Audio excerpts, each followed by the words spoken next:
There it goes.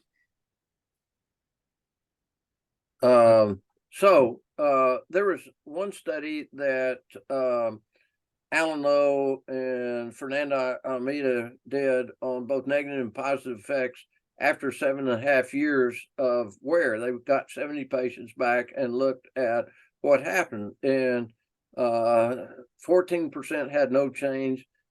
Interestingly, they determined 41% had favorable change and 44% negative change. So the favorable change mainly was orthopedic, in that people with class 2, division 1, division 2 became less retrognathic, and so they considered that positive change. The negative change, which I put down there, is really, I think, from appliance design, material and mechanism. So what are the negative changes? Orthodontic movement of the teeth, obviously, open contacts. One of the things I found very early, we used to use hard acrylic and reline them like we did down at the Pankey Institute. But once you put pressure on them, if they get loose at all and come up at all, you're going to start moving contacts, particularly between the first and second molar. So one of the things I did, and why we have the design, is to go over all the teeth and grab a hold of them over the undercuts so that we don't see movement of teeth. So we eliminated that very early on. We see inclination of anterior teeth because of that, open bites, and reduction of crowning. This is from Almeida, but if you look at the study they did it on, it was the Clearway, which really had kind of a funky protrusive device in it that affected that. So, but I think it's a good idea about what orthopedic changes you have in it. Next slide. Yeah, and one of the things to really take care of that inclination of anterior teeth is to make sure that you wrap the distals of the last lower tooth. That's such a critical step that's not always taught, except in, I always teach it, and other people always teach it, but it's not always what you hear first. If you wrap the distal of the last lower tooth on, then it's very difficult for the lower teeth to move forward. It's harder for open contacts between those last two molars. And so as you do your scans, as you do your impressions, as you instruct your manufacturers, make sure you tell them that they must wrap that distal, that last lower tooth. The upper is not as critical because the anchorage on the upper is into the alveolus, but the anchorage on the lower is pulling the teeth forward. And so that's a big thing that we started years ago. And I really don't give my patients a lot of concern about movement of actual teeth. I would agree with that. And that's why if you want to shorten the upper and not contact all the teeth on the upper, you can cut off the second molar on the upper very easily and not worry about it, because you're shoving back on an arch, and so you never see open contacts usually on the upper. Now, one of the people, we used to use ball clasp, and we saw open contacts with that. So most people have gone away from that. So we just don't see that happen. Right. So this is what I call long-term orthopedic effects of the mandibular advancement device. So that's the thing that really we need to look at and be aware of and want to know, do we want to actually inform the patient that this can be a positive or negative effect? Steve, you talk about the difference in supply, how you deal with patients on that. Sure. Oftentimes when we see our patients that have an airway problem, it's because the skeletal base does not support the airway in the way that really is great for breathing. So the maxilla is back too far, the mandible's back too far, everything's too narrow, all those things.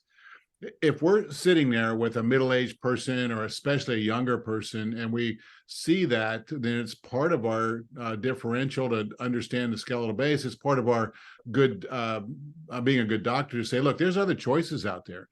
You can go to the orthodontist who understands and coordinate with a surgeon, and there may be ways to correct that skeletal base here in your, while you're 35, and so you can enjoy a good open airway using a tap appliance for a few years as you plan this, and then go and correct it. And so then you can face your next, few decades with a problem that's already fixed. Well, if we have a patient that's using a mandibular advancement device and we recognize that their skeletal base is part of the problem, and then they come back and they show us, wow, look at this, my jaw has moved forward, my jaw condyle process has adapted, so now my teeth don't come together just the same.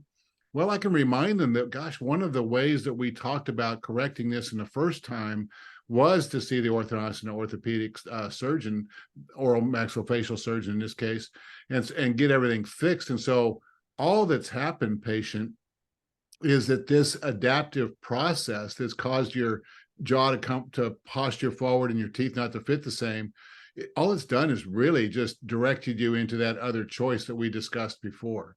So it's not really a huge negative if it ends up with a nice positive outcome that they can function on comfortably and breathe well for a few more decades after that. Obviously, it's better to choose straight up, but sometimes these adaptive processes are not always seen as a big negative. Well, the other thing is most people don't perceive it as negative, rarely, nor do they complain about it. So, as I say, most of the time I discover it, and the patient says, "Well, doctor, I don't really care, but don't take away my appliance." The other thing is, my wife had a problem with her airway and orthodontics, and my good friend orthodontist recommended jaw surgery, and I said, well, that's not going to happen. So she also had at the same time been treating her for about 20 years for a TMD. So we put in an appliance, and we were able to grow her jaw 5.5 millimeters, so that she never had to have surgery. She did have orthodontics. So it was a pretty cool way to, if you understand that, and the patient understands, it's a great great opportunity to do something positive for these patients. So let's go to I got something else to say there, Keith, because okay. when you were taught, when I was taught, when many of our listeners were taught in dental school about the stability of the condylar complex, it kind of takes its shape in the later growing years and it matures a little bit over the next 10 years, and then just stays the same for a long time unless we do something to disrupt it, like an accident or a soft tissue injury. But how do we know that? We know that because all of those years prior to oral appliance therapy for airway treatment, so years prior to the middle 80s, all those years, we had no stress forward on the mandible. So nobody studied it. And so now we've had a few decades of putting intentional posturing forward of the mandible. I think we're discovering new responses of this complex. I think it's because we never asked before, because we never had to. And so what we're seeing now is not necessarily some new or some thing that violates what we were taught. It's just that what we were taught had no idea. So it's new information. So I'm not worried about this. I'm kind of excited to see what happens when we apply adaptive pressure to this portion of our bodies, because our bodies are clearly adaptive anyway.